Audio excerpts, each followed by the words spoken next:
आपण त्यासाठी मी आलो आहे. भारतीय जनता पार्टी, शिवसेना आणि राष्ट्रवादी आणि महायुतीच्या उमेदवार आहेत. अर्चनाताईलाही लेट उमेदवारी मिळाली आणि मलाही लेट मिळाली, पण दोघेही आम्ही निवडून येणार आहे. काय मी तुम्हाला नम्रपणे सांगू इच्छितो की ताई, हा मतदारसंघ तसा माझा बालेकिल्ला.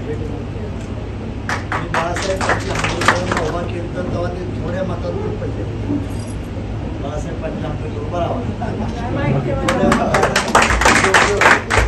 त्यामुळं ताई इथं घाबरायचं कारण नाही. मी जवळजवळ कालपासून 5-7 गावं फिरतो आणि इथे एक माझं वेगळं वजन आहे, पत्ता सुद्धा लागणार आहे. अंडर करंट आहे. तुम्हाला तुळजापूरला राहणारा किती रुपये मला माहीत नाही, पण तुम्हाला इथून आम्ही माहितीचं म्हणून टॉपचं लीड देण्याचा प्रयत्न करतो. आत्ताच ताई बोलल्या, मिनिस्टर असताना अर्चनाताईचं काम पाहिलेलं आहे. त्यांना उस्मानाबादबद्दलची जाण, शेतकऱ्याबद्दल, महिलाबद्दलची असलेली ओढ फार मोठी आहे. राणादादा तुम्ही म्हणायचं की आमच्या पक्षाला ताईला घेतो, तुम्ही तिकडे राहा, पुढे आमच्या दोघांचं घेऊन. परंतु अतिशय अजितदादांचं मी अभिनंदन करेन की अजितदादांनी त्यांना उमेदवारी दिली. विशेष म्हणजे त्याबद्दल मी त्यांचे आभार मानतो. आणि ताई, मला बी राष्ट्रवादीच उमेदवारी, ती जागा भाजपची, ती जागा राष्ट्रवादीची होती. राष्ट्रवादीच्या कोट्यातून मला ती जागा आहे.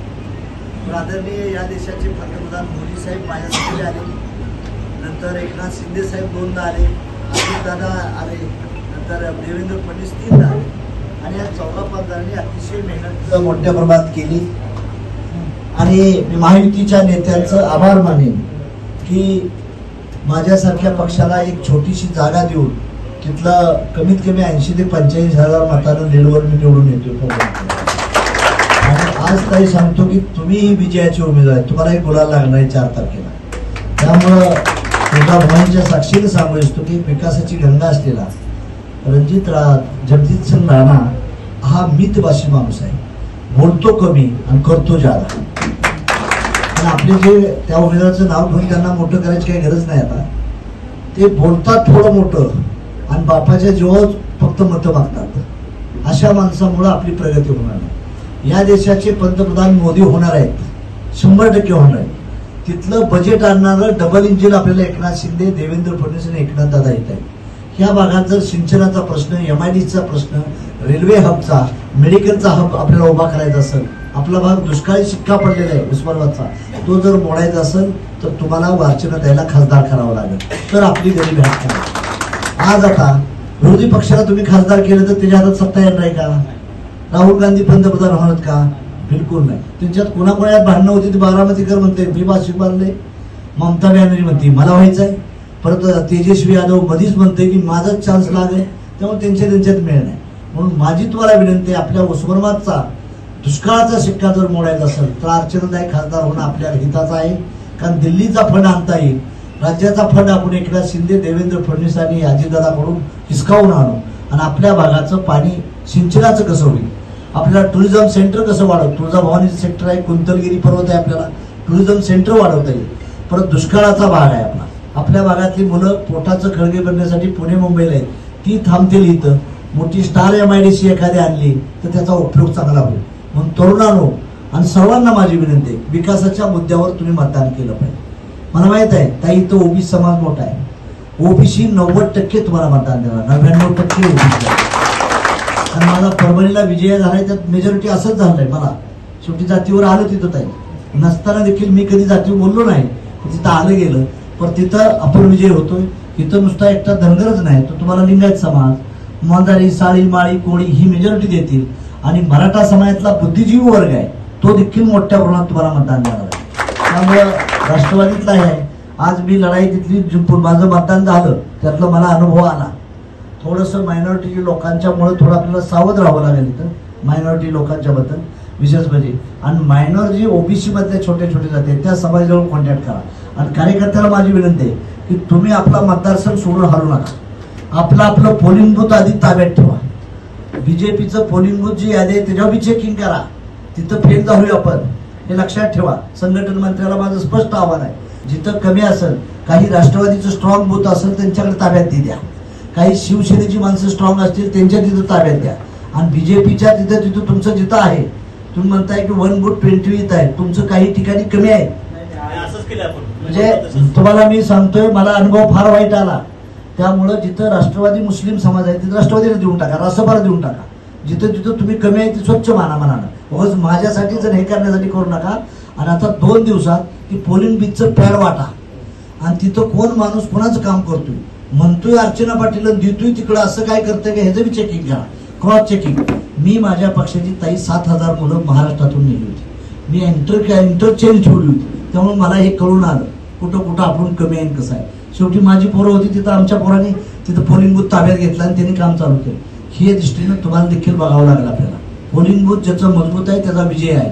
त्यामुळं सोनगिरीचा माणूस सिद्धगिरीला जायची गरज नाही, कुंतरगिरीचा माणूस परांड्याला जायची काही गरज नाही, भूमचा माणूस येसवंडीला जायची गरज नाही. तिथल्या माणसानं तिथलं कव्हर करायला, त्याचा ऐनवेळी मजा म्हणून, फिरायला म्हणून, गाडी म्हणून ह्या गोष्टीचं 3 दिवसात काळजी घ्यावं लागेल. भाजपची लोक असतील त्यांना भाजपची सेक्टर आहे ती पकडा. जिथं शिवसेना स्ट्रॉंग आहे त्यांना सावंत साहेबांचं त्यांना सांगायचं तुमच्या माणसाला लावा. जिथं आरपीआय कुठं असेल अशा लेवलनं जर केलं तर आपलं बूथ मजबूत होतील. आणि शेवटच्या दिवशी तुमच्या तालुक्याचं ताई काय करायचं ते मी करतो. आज जाता जाताच काय भानगड करायची ती करतोय मी. काही अदृश्य हात देखील इनडायरेक्टली तुम्हाला मदत करतील याची काळजी घेतली. अदृश्य आणि त्या आपल्याला टॅक्सी शेवटच्या 2 दिवसात फिरावं लागतात आपल्याला. समजा कोण मित्र कोण कोणाचा परमनंट नसतो, त्यांना उद्या आमची गरज असते. त्यामुळे आम्ही तिथे करून आपली सीट कशी लागली पाहिजे ह्याच्या दृष्टीनं डोळ्यात तेल घाला. कोण मान अपमान म्हणू नका. कुठं उमेदवाराची अवस्था बेकार असते. मी आणि आम्ही दोघं नवरदेव आहे. त्यामुळं कोण बी इथून दादागिरी करतो, त्यांना टेन्शन देऊ नका तुम्ही. तुमच्यापर्यंत एखाद्याला गाडी नाही मिळाली, एखाद्याला कुठे जेवण नाही मिळालं तर तिथं लगेच शिकवू नका. आपलं असेल तशा पोझिशनमध्ये हे 3 दिवस हे कौरव पांडवाचं युद्ध आहे. हे जिंकायचं आहे युद्ध दोन्हीवरतो. म्हणून आपल्या भागात जर विकास चांगला करायचा असेल, तुम्हाला मी चॅलेंज देऊ सांगतो, मोदीकडून आम्ही पैसा आणायला कमी पडणार नाही. उस्मानाबाद जिल्ह्याचा मीही पालकमंत्री होतो, त्यामुळे उस्मानाबाद जिल्ह्याचं मला माहिती आहे. त्यामुळं अर्चनाताईन आम्ही दोघं तिथं असू तर आमच्या परीने जेवढा फंड उचलून आणायचा आहे, हाताला धरून मोदी साहेबाच्या, हाताला धरू एकनाथ शिंदेच्या, हाताला धरू देवेंद्र फडणवीसच्या, हाताला अजितदादा धरू आणि फंड आणू. फंड आणल्याशिवाय आपला विकास होणार नाही. रस्ते असतील, नॅशनल हायवे असतील. एक हायवे गेला, रात्री मी त्या एका गावात मुक्कामाला थांबलो वस्तीवर, 1 कोटी रुपये एकर चाललाय. तर अलीकडे आलो कोणतरी म्हणजे 27 लाख रुपये एकर चालले म्हणे. म्हणजे ही अवस्था कशामुळे वाढली? National highway. जर हे रेल्वेचं हब झालं, वंदे भारत ट्रेन आपण उस्मानाबादला तयार करू, एखाद्या बोगीची फॅक्टरी आणू, कुर्डवाडी आपल्यापासून जवळ आहे. म्हणजे ही कधी करता येईल आम्हाला? तर दिल्लीची सरकार आपलं पाहिजे, खासदार आपला पाहिजे. अर्चनाताईने मी असेल तर मोदी साहेबांजवळ जाऊन बसू.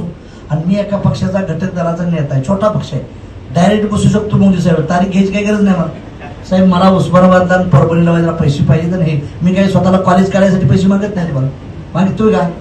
तर ह्या भागाचा विकास करण्यासाठी म्हणून तमाम भूम पारण्याच्या लोकांना मी सांगू इच्छितो ह्या गोष्टी विश्वास ठेवा. आणि अर्चनाताई अतिशय चांगली खासदार आहे, बोरका खासदार आहे. माझ्या बापाला असं केलं तसं केलं असं सवलत मागून खासदार की नाही, समाजाचं हित होत नाही. भावनेवर किती दिवस तुम्ही मतदान मागणार? विकासावर मतदान मागा. म्हणून माझं चॅलेंज आहे, उस्मानाबाद कराडो भूम परांड्याची गरीबी हटवायची असेल तर अर्चनाताईला तुम्हाला खासदार करावं लागेल ही माझी कळकळीची विनंती आहे. टोटल बहुजन समाजाला आजची ही कॅसेट आहे ती प्रत्येक गावागावात जावा, ताई तुम्हाला फायदा होईल. आणि आपल्या भागातली माणसं मुंबईला आहेत त्याला आणायचा प्रयत्न करा. मी आणल्या 200 लक्झरी लावून पुण्याहून माणसं घेऊन आलो परभणीची. इथली देखील देवी पाड्यामध्ये बरीच राहतात. तुम्हाला नाही जमलं तर मी ती लक्झरी करून पाठवून देतो. मुंबईमध्ये जी पंपांड्यातली लोक जी आहेत तिथं सोनगिरीचे आहेत, आपल्या परांड्याचे काळेचं गाव असलेलं काय ते बाप्पाचं गतपिपरीची गाव आहेत, असे 5-7 गावातली लोक आहेत तिथले. जी लोक आहेत ती मुंबईतलं आपलं 100% मतदान आहे. ते मतदान आणण्यासाठी देखील तुम्ही बीजेपीचे बाळासाहेब त्याची काळजी घ्या. विशेष म्हणजे ते मतदान आलं पाहिजे. तिथले त्या गाड्या आहेत, दहीसर असेल, बोरुड आहे, भुरुंड आहे, परांड्यातली माहिती आहे, सोनगिरी कुठली माणसं आहेत त्यांची यादी देखील मी तुम्हाला द्यायची सोय करतो. तर ती जर मतदान आपलं आलं तर ते जवळजवळ 20-25 हजार, मी जवळजवळ 50,000 मतदान आणलं बाहेरचं. जिंतूरचं वेगळं आणलं, गंगाखेडचं वेगळं आणलं, पाथरीचं वेगळं, घनसांगवीचं वेगळं. तसं तुम्ही देखील ती प्लॅनिंग करा. आणि ग्रामपंचायतला जसं इलेक्शन होतंय तसं करा. आपण काय करतो, ग्रामपंचायतला मारामाऱ्या खेळतो आणि खासदारकीला मोकळ ठेवतो. अरे खरी सत्ता दिल्लीत आहे. दिल्लीत सर्वात मोठी तिजोरी आहे लाल किल्ल्यामध्ये. तिथं करोड रुपयाचं बजेट आहे. तिथं एक मंत्रालय इथलं अख्खं मंत्रालय सारखं आहे, एवढं बजेट आहे. म्हणून दिल्लीचं बजेट जर तुम्हाला आणायचं असेल तर तुम्हाला इथं प्रत्येक गावात ग्रामपंचायत टाईपचं मतदान करा. आपलं एक मन. एखाद्या मुलीचं लग्न झालं असेल ती समजा कुठेतरी उस्मानाबादला दिली असेल, दुसऱ्या परभणीला दिली असेल, तर त्या मुलीला आणा आणि तिचं मतदान करून द्या. एवढं मायक्रो विजन तुम्हाला प्लॅनिंग करावं लागेल तर आपली सीट यात बसती. याचा विचार करा. माझी तुम्हाला कळकळेल. आणि बीजेपी वाले हुशार आहे, तुम्ही ह्या गोष्टीला डोकं लावा. कारण आम्ही काय दोघंही होणार, तुमच्याच पक्षाचा पंतप्रधान होणार आहे, आम्ही दोघं हात वर करणार, पंतप्रधान तुमचा होणार आहे. त्यामुळे बीजेपी वाल्यांनी हे जास्त लक्षात घेतलं पाहिजे. राष्ट्रवादी, रासपा किंवा शिवसेना हे छोटे पक्ष आहेत. धाकटे भाऊ म्हणून तुम्ही आमच्याबरोबर आहे. आणि पंतप्रधान ताई मला परवा म्हणले माझा लहान भाऊ आहे, मोदी म्हणले. त्यामुळे मोठा भाऊ पंतप्रधान असल्यामुळे आपल्या दोघांना पैसा कमी पडणार. मी सांगेन की बाबा पलटानंतर थोरल्या भावाच आपण प्रेम करू. थोरल्या भावाला सांगू आपण मला सुरुवातला मला परभणीला बजेट पाहिजे, नाही म्हणणार नाही. म्हणून माझी तुम्हाला विनंती